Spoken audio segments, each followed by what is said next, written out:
Konnichiwa, Jonari desu. A mom of two and working as a nurse here in Japan.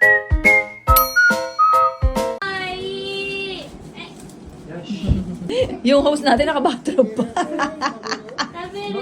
What did you bring for today's party? Wow! So I've nice! Hi, cutie. Ito nga pala yung kaganapan ng Christmas party namin last year. Na quite inabot na nga po ng 2025 ang pag-post.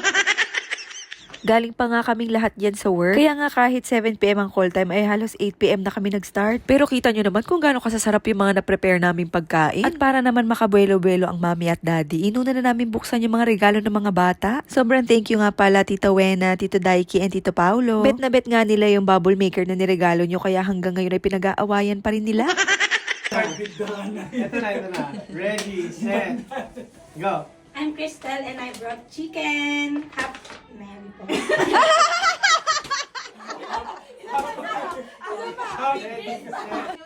Hi, I'm Crystal and I brought chicken. Merry Christmas! At matapos nga ang paghihintay na makumpleto kaming lahat, sa wakas nga ay kainan na.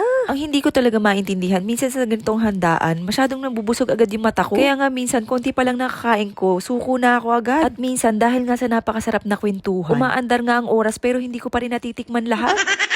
Well, dahil Pilipino naman tayong lahat, libre-libre namang magsyaro.